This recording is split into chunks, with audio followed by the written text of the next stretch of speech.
rí tọ́mátò bèbèrè bèbèrè ẹ wo jẹ́ kí n kọrin fúnra mi jàre èèyàn ṣàdẹ̀dẹ̀ parẹ̀ ẹ wò á lè kù sí lágbára Ọlọ́run a máa yè lágbára Ọlọ́run èmi pàdé títí dé o tóyí tòmátò yín bèbèrè bèyí ọmọ olókè àgbègbè jẹjẹ gbogbo ọmọ tàǹkìrà máa sàn ọmọ orí wọlé sí ó ti dé rúmọ kan ti ẹ fún ilé pé ní rúmọ ṣá ó ti story yẹn ti go viral láàrin Kunle Afod àti ìyàwó ẹ̀ Desola Afod wọ́n ní pé Desola Afod sọ pé ọdún náà mo gbọ́pọ̀ ti sẹ́tù rẹ̀ ṣá wọ́n ní Desola Afod sọ pé òun ò fẹ́ Kunle mọ́ nígbà torí pé Kunle Afod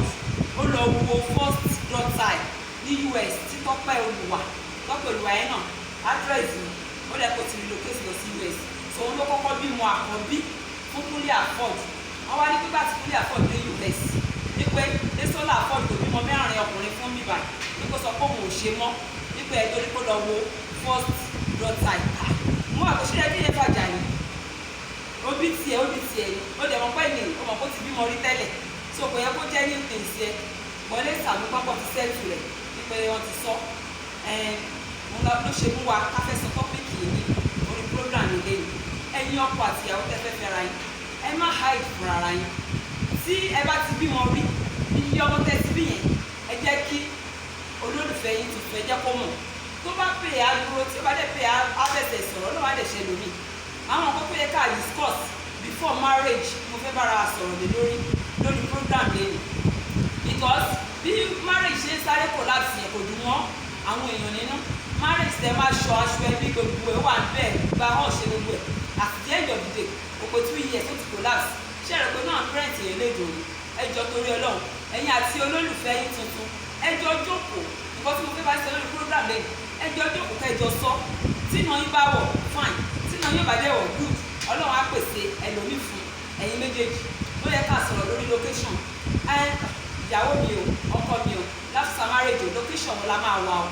o lè sọ pé torí kí ọjọ́ ọkùnrin wá ní pé kí ìyàwó ẹ̀ tó ń ṣe dáadáa níbi iṣẹ́ tó ń gba fat salary wá sọ pé kó fi ṣẹlẹ̀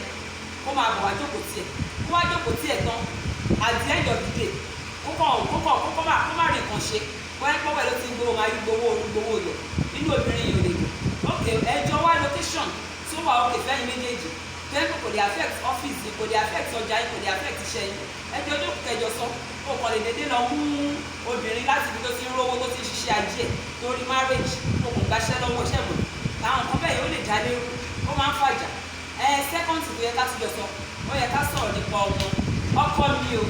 ìyàwó mi o ọmọ mélòó la fẹ́ bí àwọn obìnrin mi ò láìkọ́ ọmọ ọkùnrin mi náà láìkọ́ ọmọ obìnrin mi kò fi bẹ́ẹ̀ láìkọ́ ọmọ púpọ̀ bóyá ọmọ méjì àbí mẹ́ta ti tó ọkùnrin mi ò láìkọ́ bí dọ́sìn and tó bá wá jẹ́ pé ọkùnrin mi ò fi bẹ́ẹ̀ láìkọ́ ọmọ púpọ̀ obìnrin wa jẹ́ lédè kó máa pa ọmọ pẹ́pẹ́pẹ́ àwọn ọkùnrin á yẹn sọ fún ìyàwó mi kó má bímọ mọ́ ó lè lo protect rẹ̀ ó lo condom fún wàá mú okú ẹ̀ wàá fi sínú òògùn ẹ̀ wàá dó wàá tún sperm sí lára kùkùkùkù wàá máa dùn mú ẹ á wá lóyún tán wàá máa bàjá ṣé ní pípẹ́ ẹ̀kọ́ ọkùnrin máa bóbìnrin ìjà tó bá lóyún sòfò àti jẹ́ pé olódó sí onídàá sí bàjá tó ń bá fẹ́ ọmọ mọ́ ẹjọ́ jókòó ẹjọ́ sọ ìyàwó mi má bímọ mọ́ ìwọ náà kẹ̀dẹ̀ ló lè má ṣe withdrawal method so kò sí nǹkan tó fi ṣèyàn tó bá ní pé sperm yẹn ti kọ̀kọ́ ti fẹ́ kàn mo fẹ́ release wàá dẹ̀ fa ọkú ẹ̀yọ kúrò nínú òògùn ẹ̀ obìnrin á wá lóyún tẹ̀ wá máa bàjá kò yẹ kó rí bẹ́ẹ̀ rárá ẹ sọ̀rọ̀ nípa ọmọ iye ọmọ tẹ́ bá fẹ́ bí nǹkan tó tún yẹ ká sọ̀rọ̀ nípa ẹ̀yìn irú ẹ̀sìn tó yẹ ká ṣe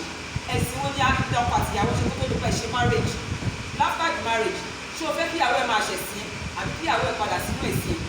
má fi ẹ̀sìn tọ́ obìnrin o torí kẹ́lẹ́ máa ní ìyàwó mi náà bá ti ṣe marriage tó máa rí màá ẹ̀kọ́ lọ́ máa ṣẹ̀sìn á wá ṣe marriage yẹn tán ẹ̀ wá bá sọ pé láíláí nípa ìyàwó yẹn nípa ẹ̀sìn yìí ni kò ṣe láti bẹ̀ lọ ìjà wá bẹ̀rẹ̀ gbogbo nǹkan ìlú yẹ kájọ bára wa sọ̀rọ̀ lé lórí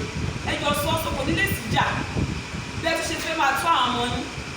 ọmọ mi o tọ́kọ bá ti bọ́mọ wí tíyàwó má máa blame ọkọ bó ṣe bọ́mọ wí tíyàwó bá ti bọ́mọ wí kọ́kọ́ má máa blame ẹjọ́ jókòó ẹjọ́ sọ́kà òkè ẹjọ́ fi ẹnu kan bá ọmọ wí àìmọye ọ̀hún ti ẹ́ pé ọmọ ti fàjà àìmọye ilé mi a máa ní ẹ ìdíkọ tí ọmọ mi jù ìdíkọ kìnìkan ẹjọ́ jókòó ẹjọ́ fẹ́nu kan ẹjọ́ pa inú pọ̀ ẹfẹ́ tó kẹ́ ẹ bá ọmọ wí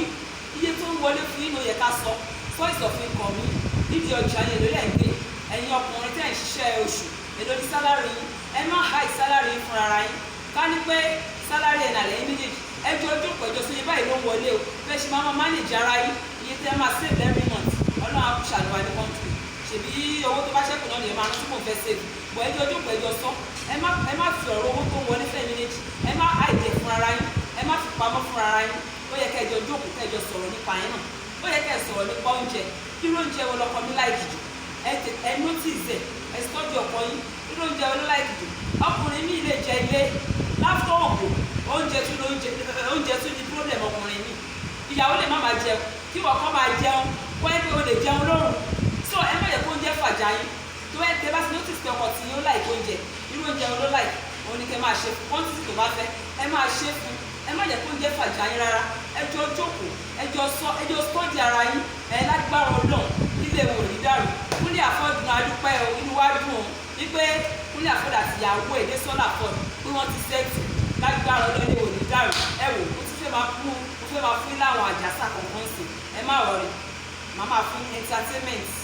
máa tún gbé wọ̀ nǹkan tó ń lọ ní ìgboro ayé bó ṣe ń lọ ní ìgboro ayé ẹ má rọrí tẹ̀sítẹ̀tùn ẹ̀mí ni mo ti fẹ́ máa lórí program yẹn ìpàdé wá sí di ọjọ́ mi ọjọ́ rẹ̀ èmi nípàdé tó yín tó máa tì ó dàbọ̀.